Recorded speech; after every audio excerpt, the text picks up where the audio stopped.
എന്താ പേര്? ലക്ഷ്മണൻ അല്ലേ? ഈ പിന്നെ നമ്മളെ വിശ്വകർമ്മ ഇതിൻ്റെ സർവീസ് സൊസൈറ്റിയുടെ സംസ്ഥാന ട്രഷററാണ് ലക്ഷ്മണൻ നിങ്ങൾ അല്ലേ? അപ്പോൾ ഇവിടെ എന്താ പരിപാടി? ഇവിടെ ഇന്ന് വിശ്വകർമ്മ ദിനം.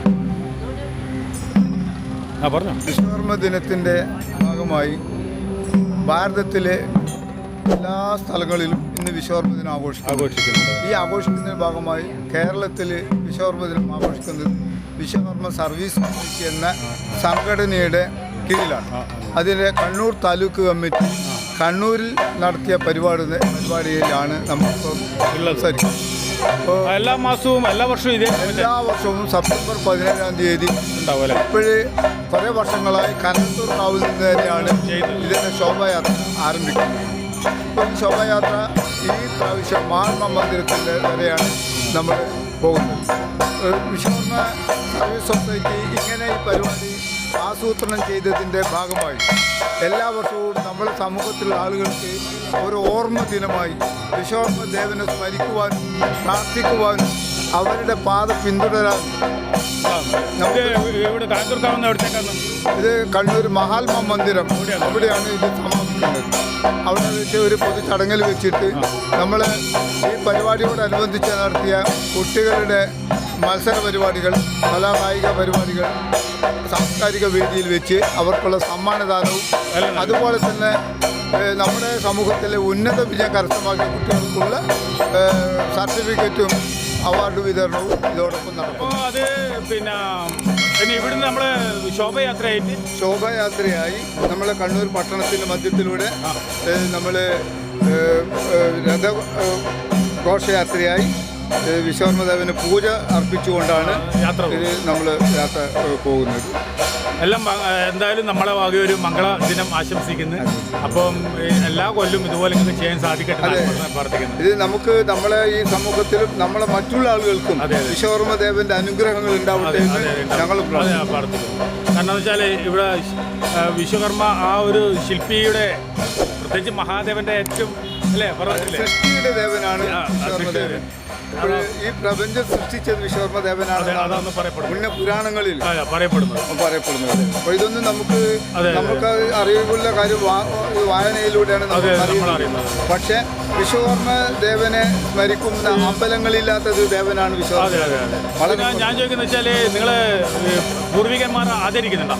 പൂർവികന്മാരെ ഇന്ന് നമ്മൾ പലപ്പോഴും പല വേദികളിലും ഇന്ന് ഇവിടെ ഈ പരിപാടിയിൽ പൂർവികന്മാരെ ആദരിക്കുന്നില്ല. നമ്മളെ കൂട്ടത്തിലുള്ള ഒരു ബാലതാരം, ഒരു സിനിമാ താരം വളർന്നു വരുന്നുണ്ട്. അവനാണ് ഈ പരിപാടി ഇന്ന് സാംസ്കാരിക പരിപാടി ഉദ്ഘാടനം ചെയ്യുന്നത്. നമ്മുടെ കൂട്ടത്തിലുള്ള ഒരു കലാകാരൻ നമുക്ക് കാണാം. ആ കുട്ടിയെ നമുക്ക് കാണാം. പരിപാടി ലക്ഷ്മണൻ. അപ്പോൾ നമുക്ക് വീണ്ടും കാണാം. നല്ല അവസരത്തില് പൊങ്കാല സമർപ്പിക്കുന്ന ഒരു ചടങ്ങുണ്ട്. ഒക്ടോബർ 27-നാണ് വരുന്നത്.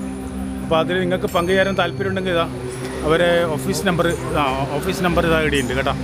ഞാൻ കാണിച്ചു തരാം ഒരു മിനിറ്റ്.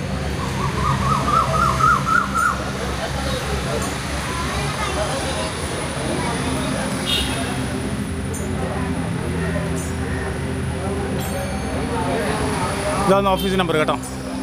അപ്പോൾ അതിൽ നിങ്ങൾ ബന്ധപ്പെട്ട് കഴിഞ്ഞാൽ നിങ്ങൾക്ക് ഇതിൽ പൊങ്കാലയിൽ നിങ്ങൾക്ക് പങ്കുചേരാൻ പറ്റും. കഴിഞ്ഞ പ്രാവശ്യം ഒരുപാട് പേർക്ക് പിന്നെ ലാസ്റ്റ് തൊട്ട് വന്നിട്ട് ബുക്ക് ചെയ്യാൻ വേണ്ടി വന്നപ്പം കഴിഞ്ഞു പോയി. അതുകൊണ്ട് പറഞ്ഞതാണ് കേട്ടോ. ഇത് നമ്മളെ ഇവിടെ ഈ പ്രാവശ്യം കെട്ടിയതാണ്. അരിയാൽത്തറ കെട്ടിയിട്ടുണ്ട്. അതുപോലെ ഇതിനേക്കാളും വലുത് നമ്മളത് അപ്പുറം കെട്ടിയിട്ടുണ്ട് കേട്ടോ. തൊട്ടപ്പുറം ഇവിടെ എല്ലാ വെള്ളിയാഴ്ചയും അന്നദാനം ഉണ്ടാവും കേട്ടോ. അപ്പോൾ നിങ്ങൾക്ക് വരാം, ഇതിൽ പങ്കുചേരാം.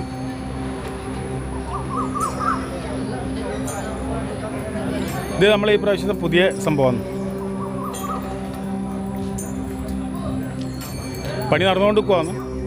അപ്പോൾ നിങ്ങൾ ഇതിൽ പങ്കുചേരുന്നവർക്ക് അങ്ങനെയും ചേരാം. ഇതെല്ലാം പണിയെല്ലാം കഴിഞ്ഞാൽ അതിൻ്റെ ഒരു കർമ്മവും ചടങ്ങൊക്കെ ഉണ്ട് വരാൻ വേണ്ടിയിട്ട്. അരിയാലിനെ കല്യാണം കഴിപ്പിക്കണം, അങ്ങനെയുള്ള ഒരുപാട് സംഭവങ്ങളുണ്ട്. അതിന് പൂജ ചെയ്യാനുണ്ട്. അപ്പോൾ അതിന് വേണ്ടിയിട്ട് പണി പൂർത്തീകരിച്ചുകൊണ്ട് നടന്നുകൊണ്ട് പോവാന്ന്. ഇനി നമുക്ക് ഇവിടെ അന്നദാനശാലേൻ്റെയാണ് ചെറിയൊരു ആവശ്യമുള്ളത്. അത് അന്നദാനശാലയുണ്ട്. ഇനിയിപ്പോൾ അതിൻ്റെ വർക്ക് നടന്നുകൊണ്ട് പോവാന്ന്. അപ്പോൾ ഇനി ബാക്കിയുള്ളത് എല്ലാവരും സഹായം ഉണ്ടെങ്കിൽ മാത്രമേ പൂർത്തിയാക്കാൻ പറ്റൂ കേട്ടോ.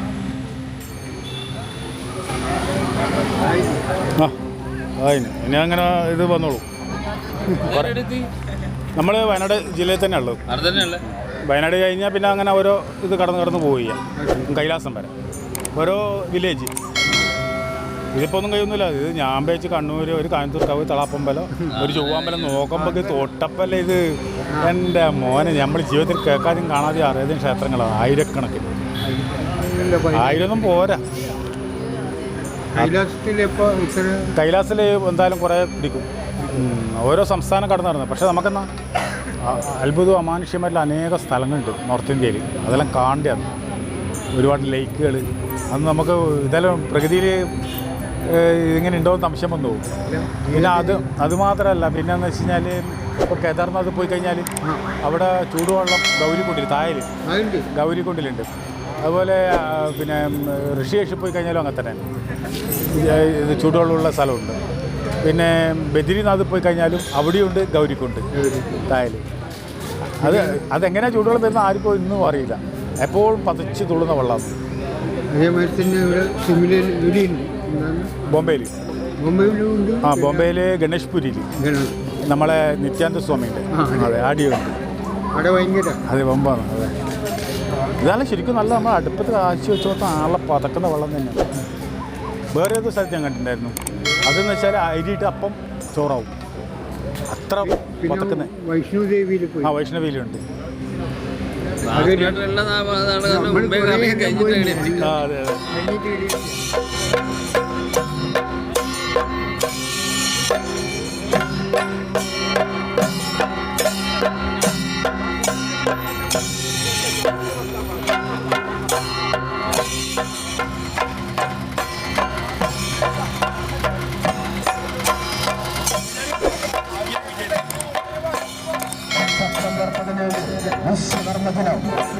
വിശ്വകർമ്മദിനത്തോടനുബന്ധിച്ച് കണ്ണൂർ താലൂക്കിന്റെ ആഭിമുഖ്യത്തിൽ വിശ്വകർമ്മ ശോഭായാത്ര